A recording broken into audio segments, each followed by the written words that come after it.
Welcome to another edition of The Second Coming, where no one is left to crucify. So I am your host today, Michelle Lee, and I am joined here with Brother T. Welcome, Brother T. Hello and welcome. Good morning. Good morning. Good to see you again. It's been a It's while. great to be with you again. Thank you. Absolutely. You know, this is our second chance to do our podcast together. I'm so excited to be back with you, Michelle, and tell our audience a little bit about yourself, if you would. Basically, what I think the most important thing is I'm a constant student. I'm ready to evolve and learn, and I'm excited to be here with you today. I've been on this journey my whole life. I'm turning 54 in September, and I'm really diving deep right now into quantum physics, heart-mind coherence, and really understanding that depth of the connection of science and spirituality. You know, now that we have quantum computers and we know we can create holographs as reality through our minds by linking the right and left hemisphere of the brain, that's what I'm really diving into right now. And so I'm excited to be here because I think it's so relevant to where we are in our conscious evolution, right? And that's why I'm here to talk to you. What's been going on with you? I'm visiting with the animals at my daughter's home. They're having a sailing excursion out on the Abacus Islands, and so I've been here for a week or so, taking care of the chickens and the cats and the dogs and the squirrels and the bunnies, whatever else is around. And I brought Isabel with me, so she loves it here. She's got her own perch and her own window to look out upon the world here on the second level of the house. So we're having a lot of fun. You know, we're just it's just a beautiful, quiet atmosphere. I've been able to do a lot of reading and I would say meditating, but I don't really meditate anymore. I just commune with my higher self, and I get a lot of lately just amazing conversation. I'm in school like you, I should say. I'm being told now that I'm kind of in the in-between, beyond learning, but at a point of discovery. And I'm just having some amazing discoveries. I'll just put it that way. But yeah, I'm really in a great place. And it's been a while since you and I had a chance to really work together. And I'm thrilled today to be in this experience with you here on the Second Coming podcast. Thank you. Yeah, and Mother Nature, there's just nothing like connecting with your creative center when you're deeply connected out there. And so it sounds like you're really finding a moment to be with the Divine Mother Creator energy and just dive into that. That's exciting. Yes, it's becoming, we go to a point of talking about maintaining that connection and then ultimately sustaining that connection. So that's, in other words, that's kind of where you are all the time.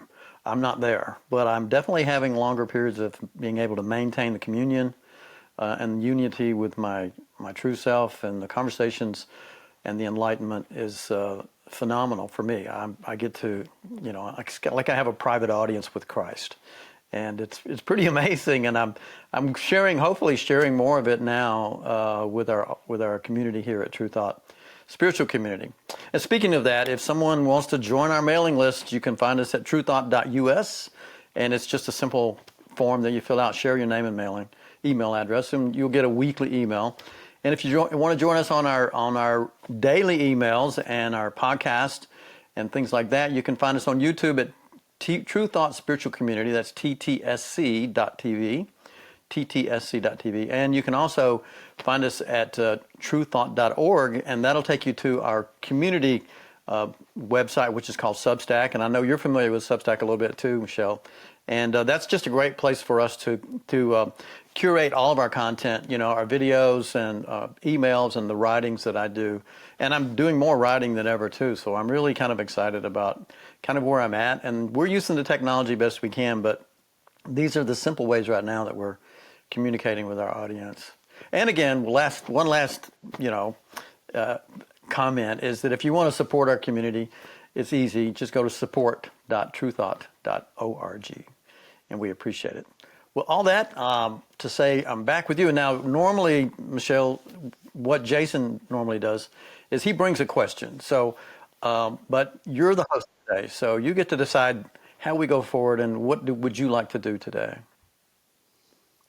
So thank you, Tony, for all of that information. And I know support is a big thing.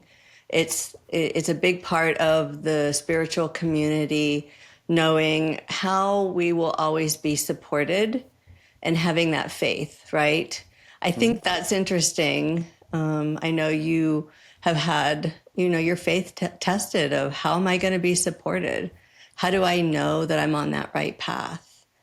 And that for me ties really deeply into what I've been studying in understanding meditation and the quantum field and that heart.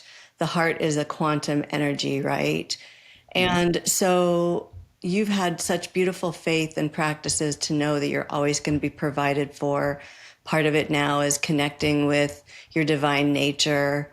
And how does that resonate with you right now with everything that's going on in the world? Oh, that's a great question. That's a great question. So I'll tell you what, let's call in a little counsel. So we're going to take just a moment. Let's take a good deep breath and close your eyes if you are comfortable doing that as we follow along here. We're just going to do a little attunement. We're going to call in some guidance. Thank you, Mother, Father, God, for joining us in this conversation today here at Truth Thought, Second Coming Podcast. So as we call in this energy, what we will say is that we will allow only that which expresses Christ consciousness. Only that which is in harmony with the purpose of being. The Father's will, not mine, be done. And may the love and energy and consciousness enrich the affections of all mankind, as this consciousness is a vibration that spreads across the universe by those that are listening in this very moment to this podcast, by us here in this very now. And there is no distance between time and space. And in this now, this beautiful now moment, we say thank you, thank you, thank you for this blessing of this conversation focused on love. And in the absence of fear, we celebrate this joining together today. And I am particularly grateful and thankful to be with my dear friend, Michelle Lee. And so with that, we'll say, I know who I am in truth. I know what I am in truth. I know how I serve in truth. We are in the upper room. We are here. We have come. We are known. Behold, we make all things new. It will be so. God is, God is, God is. So as we return back now to this conversation, again, thank you for that question. That's a really good question. I want to say that I'll speak for myself in regards to answering your question, and that is that my journey has been, I would like to say, it's taken a while. and I always, chuckle a little bit and say, well, that's because I'm a slow learner. Because clearly I am a slow learner. It's taken me decades to get to this place of peace and joy. I mean, truly, a place of peace and joy. And it started when I was not in peace and joy, and I can only go back in this experience, in this incarnation, but I have come to understand and believe, or I should say know now, it's a knowing for me, that I've had many, many, many lifetimes, and that it's a blessing that we have the opportunity to come to this experience here on Gaia more than once, because it's pretty hard to figure it all out in one lifetime.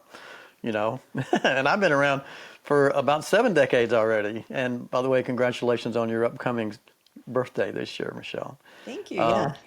So that's to say that, we are the ones that are designing our journey of awakening. And so my track has been uniquely mine. And I have the assistance, of course, of my true self.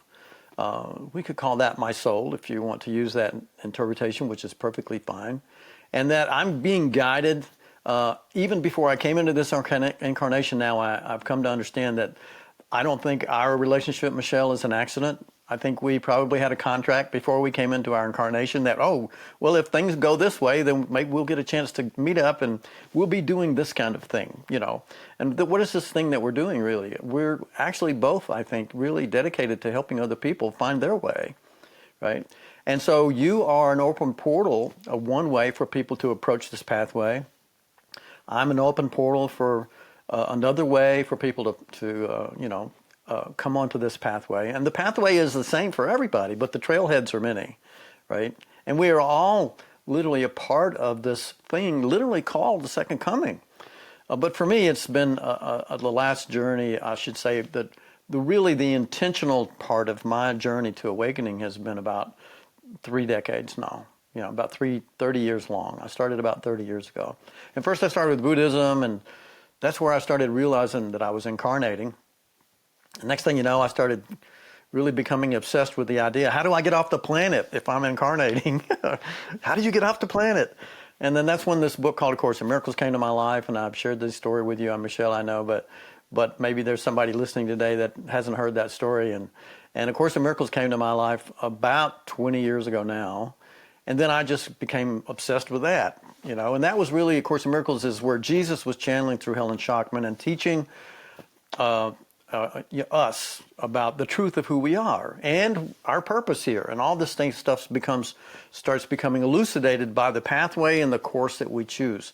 Now, there were lots of, I'm going to call them training wheels on my journey, Michelle, where, I was, really, first Buddhism was a training wheel for me, where I really had to try to figure out how to meditate and to quieten my mind, and then ultimately to learn how to watch my thoughts rather than being entrained in my thoughts all the time or captured by my thoughts. And then I began to realize later that my mind was split, and then there's, the sleeping self, and then this self, my egoic self, and then there's my true self, if you will, my soul, right? My Christ consciousness. And that all of these selves become reintegrated into oneness as we continue our journey into self-realization. That's capital S, self-realization. And so that's ultimately what I have come to understand is all of us are heading to the same summit, if you will. That is self-realization. Now, how we get there is perfectly okay for everyone, because everyone is literally, with the help of their guides and their intentions and their own particular, ideas and beliefs and track that they've established for themselves, their selection of, training wheels, will come into this pathway however they need to, where they'll accept it. And then once they're on the pathway, they'll choose their own and begin to curate their own teachers along the pathway as well that they resonate with. And those teachers like you, Michelle, resonate with so many women. I've been to some of the things that you've done and been participating in some of the stuff that you've done in helping other people. And you have this magnetic energy that attracts women to you that are interested in the subjects that you talk about and the things that you're interested in. And all of this is beautiful. And that is your ministry, if you will, if you'll let me say that. And so my ministry then was more of studying with Jesus and A Course in Miracles, and then the next book was A Course of Love, and I dove into that, and I'm still into all those books. And then the third miracle book is A Journey into the Unknown, and that's literally ongoing right now, that's being produced now. And then there's lots of other avenues that I've tested and tried, and Buddhism was one of those. I spent maybe a decade, learning and studying my own self through, Buddhism. But all that to say, how does that relate to the things that are going on in the world today? Well, the things that are going on in the world today are of the world, right? And the trick of the world, that as I've come to understand it, to again answer your question from my perspective, is that it is like a siren song. It is like fear is very attractive energy, right? Because it is the whole foundation of the world's teaching is predominantly fear. And that we have a lot to fix, we have a lot to be fearful of, and we have a lot to do, and we need to be very busy fixing the world and fixing other people. And we have good tools to do that with, and it's called judgment and opinions and decisions about whether or not something's good or bad, judgments, right? Right or wrong, judgments. My way is the only way, self-righteousness. Being special. The ego has its tricks. It's a bag full of magic tricks to keep us focused on the world. But the world is doing what the world is doing until we release it from our consciousness. And I shall say, for myself, that's been the hardest part for me, is to turn away from the world, because it's very attractive and it's shouting all these, all these ideas around all the time of things that I should do or could do. And in other words, I've got to survive and I've got to make money, and so I've got health issues that I need to be concerned about. My body can influence me at any moment and I have no control over that. The world can influence me at any moment. I have no control over that, And all of these ideas keep us kind of focused on the outer instead of the inner. But when I began to change my direction of focus and started to turn within, my life changed. And I am just so different than I was even a couple of years ago. But 10 years ago, unbelievably different. And 20 years ago, a completely different person. Because 20 years ago, I literally was focused on the outer. It took me about 10 years in studying Buddhism to really be able to turn my attention to the inner. But after that first decade, and I began to focus more on the inner, that journey has been way more exciting. Because as I continue to grow in my understanding of who I am, where I am, what my purpose is here, my pathway just becomes more and more joyful, more peaceful, and my health is fantastic.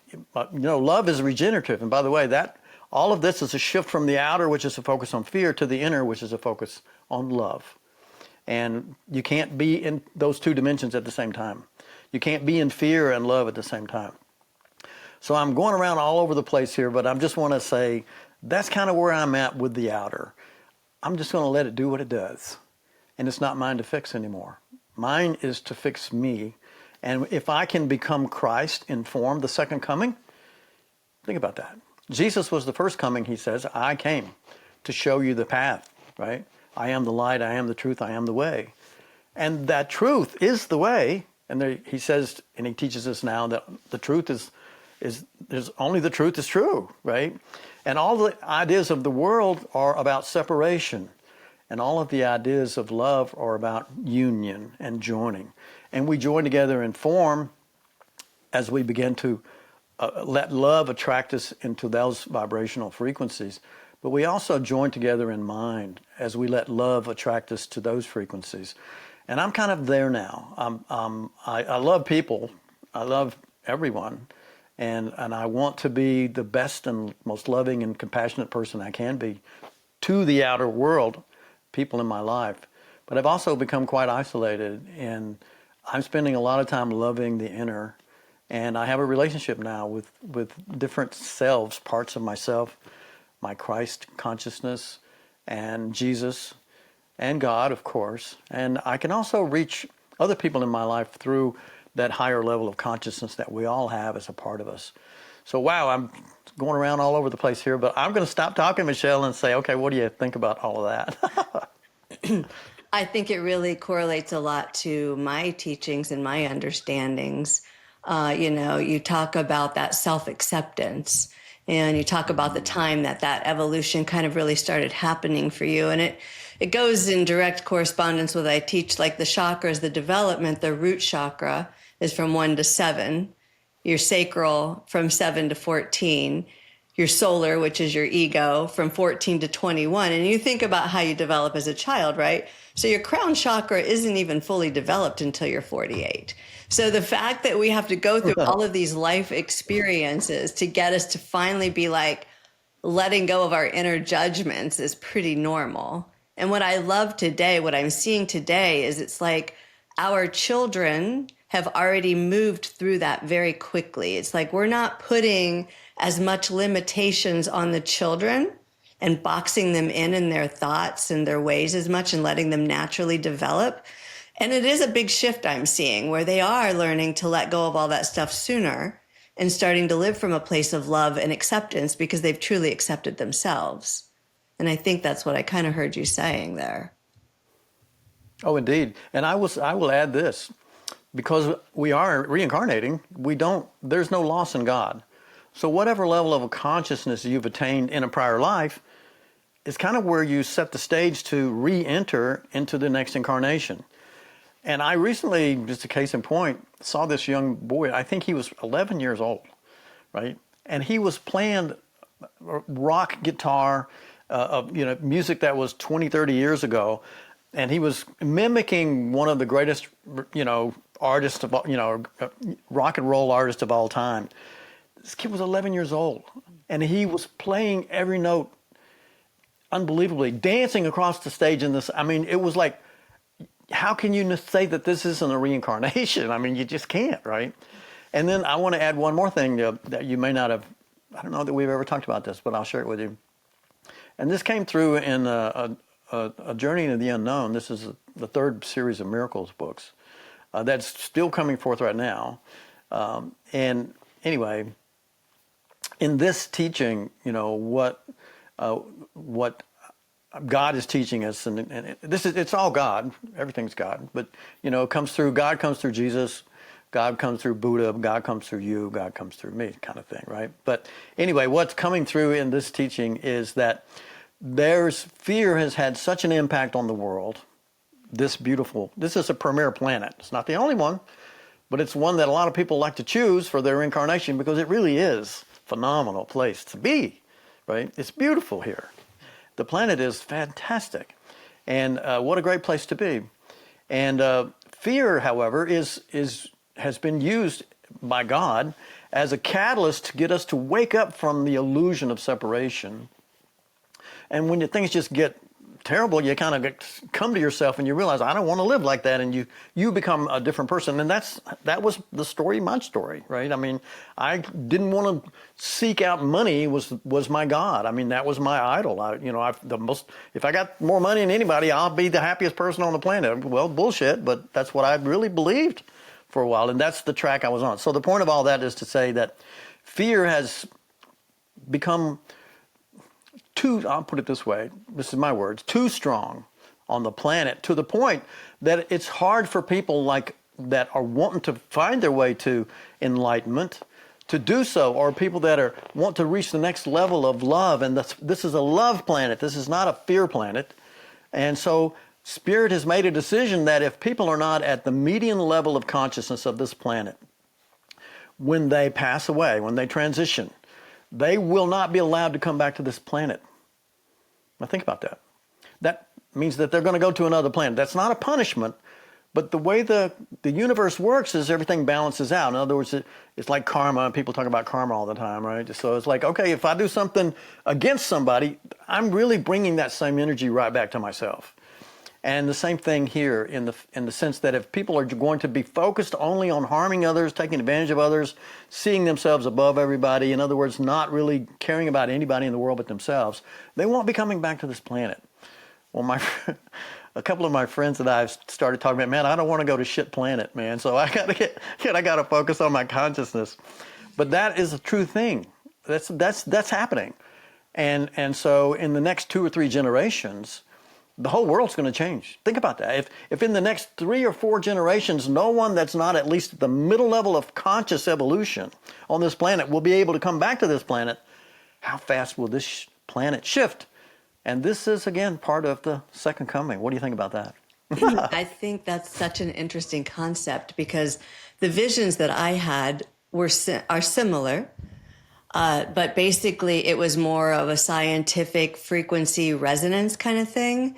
Mm-hmm. And it was basically as our planet is becoming a little more oval than round, right? It's actually rotating on its axis a little quicker. Time is speeding up just a little bit quicker. Mm-hmm.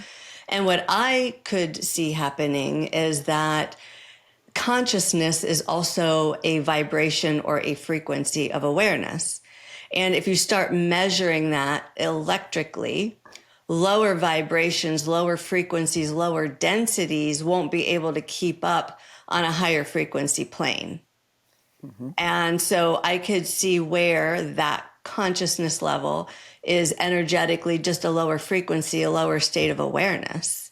And that's why I teach about different energy centers and how they correlate to our emotions and how they correlate to your health, because what happens is if you're not able to embody a more balanced energy center, a balanced masculine and feminine, a balanced duality to where you're seeing the mother and you're giving back to her and you're honoring the father and giving back to him, you're more balanced harmoniously and diseases will not be showing up in your system as well.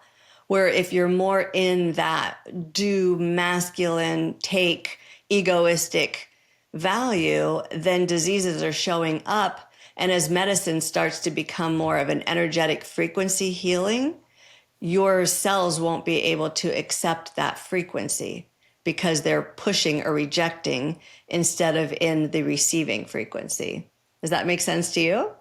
100%. Yeah. Yeah. That calls me back to your true thought. We talked a little bit about David Hawkins, Dr. David Hawkins, who wrote a book called Power versus Force in the 1960s, excuse me, 1990s, 1996, I think, when that book was published. But anyway, he mapped out using kinesiology. I know you're familiar with kinesiology. He used kinesiology and he mapped out a map of consciousness, and he mapped out all the lower levels of the egoic mind, right, up into the point of love, which was the midpoint range of his consciousness map. And he was saying, like, when a dog's tail is wagging, that's the energy of love. When a cat's purring, that's the energy of love. And then up into the point of channeling, and then up into the point of the consciousness of Jesus, which is the highest consciousness the human body can sustain, which was the highest vibration on his map, and that is the consciousness of the divine self. And so all of that is about vibration. And then to just add a little spice to that is almost all of the work that Paul Selig has been channeling the guides since 2009, and they've already written 13 books, and they're about 300 to 400 pages each one, and it's all focused on vibration. So you are spot on, Michelle. And so everything, thoughts are things, thoughts are vibrations, and so consciousness is expressed as a thought, expressed as a verbal word. Like, I doubt very seriously you've been feeling any fear since we've been on our podcast here today, because we're operating at a higher level of consciousness. Fear's a vibration, right? So I think you're spot on, Michelle. Thanks for bringing that up. That's a fantastic conversation right there. Yeah, that's the importance of my work. And that's why I love that we can bridge all of this information together, because for centuries, for multitudes of different religions, everyone's trying to say the same thing. Their ego is just getting in the way of accepting it. Yeah. So you take a moment, and I'm excited to just spend this time with you, and so I don't really mind that we go a little longer if you're okay with that. But if you wouldn't mind, share a little bit with our audience about the vibration, because you shared some really sweet nuggets a minute ago about you reach a certain chakra, and when you first come in incarnation, and then now you grow, your mind grows, and now your vibration changes, and now you're at another chakra. Share a little bit of this vibrational, and I would tell you that I've lined up in past work all of the chakras with the map of consciousness that David Hawkins generated for us. And anybody, I would love to hear your take on the different levels of vibration of the chakras. Thank you. So we could just keep it pretty basic because it goes in depth. The root chakra is primordial source energy. So they say that the root chakra is basically where the feminine kundalini energy begins, all right? And you start to feel that energy build at the base of the spine, and it's connected to mother feminine energy, where the crown chakra, when it's open, is connected to spirit source energy, which would be like sun or photon energy or Ra, right? And so when you start to open up all the channels, and you can get creator source energy to come to your heart, and you can get all of the primordial energies to come into the heart, that's the center of crucifixion, right? And I love that you're like, no one's getting crucified, right? So when we start to understand from our ego centers and as a human aspect of these energy centers, we start to let ourselves off the hook. We start to accept who we fully have become. And the root chakra from 1 to 7, if you've had disruptions when you were growing up in your childhood of not feeling safe in your environment, that's going to disturb and affect your ability to understand your connection to earth. That's all it is. Connection to earth, connection to all. And then you move up from 7 to 14. And by the way, the chakras are nerve bundles or nerve plexuses that are all connected to the spine, that all control your endocrine system, which are your hormones. So when you talk about wanting to regulate your nervous system, you're doing this through your breath and intention and meditation by overriding your nervous system. It's a biohack. And when you start to understand that when you feel these things, you start to go back to 1 to 7. Well, what didn't I feel safe in? Right? And then you start to see those things, but you're actually bringing those into your present. And so if you haven't recognized those things that made you feel unsafe, you continue to cultivate that unsafety in your present now, which means if that's how you're feeling and thinking, it goes into your future because we are our thoughts. So until we start to unravel all of these lower frequencies as a human in those lower 3 chakras and start to accept all of us, every part of us, who we are, our sexuality, our egos, what we think about ourselves, we're going to continually project that into a lower frequency of dislike onto others.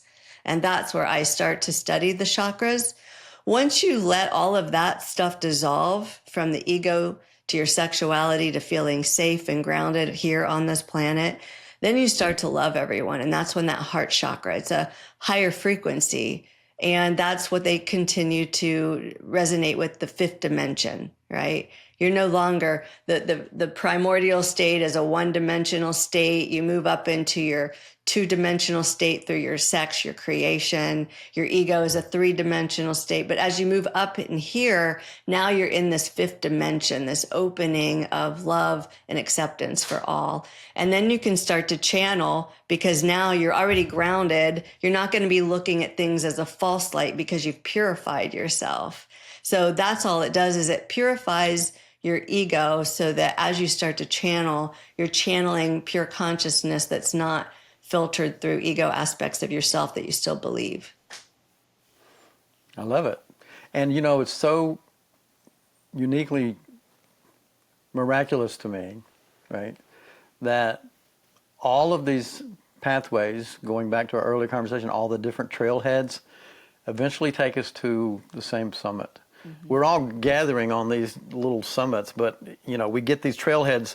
Just imagine, literally millions of trailheads where people start on the spiritual pathway. For me, it was a book I found in the library, or I think a bookstore, Barnes and Noble or whatever, because I was interested in making money. That was my focus. That was my idol, right? It was all about make money, be happy.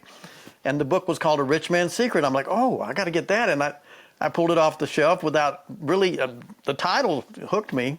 And I went home and what I'm reading was Zen philosophy about being present. And I didn't know it, and it didn't say what it was, but he was just giving you spiritual principles. The point is that all of these trailheads are here for people to get on this journey. But as we assimilate to higher and higher, what do you call those, base camps? Yeah. As you ascend the mountain,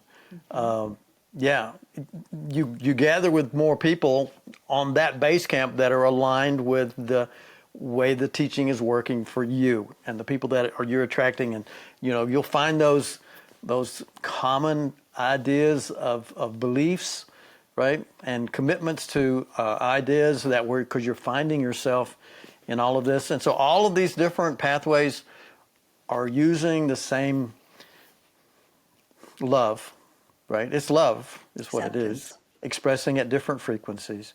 And it attracts people, and we get, it's like putting Christmas, ornaments on a Christmas tree. Everybody's got their favorite ornament. I like this one over here. But it doesn't matter what it is because it's still in an alignment with this level of consciousness, and you're going to find people around you attracted to those particular ornaments and those particular training wheels and those particular methods of self-realization. So I think I love these conversations because we get to see how everything really is synergetic, is pulling it's all working together to take us all to a new place. And from my perspective, what I've understand today, Michelle, is where are we going? Well, we're creating heaven on earth. That's where we're going. The second coming is all of us awakening to our Christ nature. All of us becoming Christ, and whatever trailhead we start on, whatever base camp we're gathering on, but we continue to rise to the summit, the top of the mountain, where there we come face to face with our true self, our Christ consciousness, ourselves as Christ. And imagine tens of thousands of Christs on this planet, and that's where we're going. And it's not just Jesus, which is what those who inserted themselves between us and God in the past have wanted us to believe. No, Jesus is like, I'm in the 12th dimension. I'm not really coming back to the planet. You're the one who's going to awaken to your own divinity. And in form, and he calls it, in a Course of Love, he calls it the elevated self of form. And as the elevated self of form, you are Christ. And in the way of mastery, he says, as Christ in perfect safety, I release all tension. As Christ in perfect safety, I dissolve my mind into the perfect peace of God. And so that's the level of chakra that you're talking about there, at that divine level. If you That think the body about can maintain that vibration at the highest level, David Hawkins' consciousness map, and that's the consciousness of Christ. And as more of us awaken to our Christ being, and the world begins to change because we are the agents of change. Humans here, becoming Christ in form, expressing God in form. And what's the goal of all that? More of God.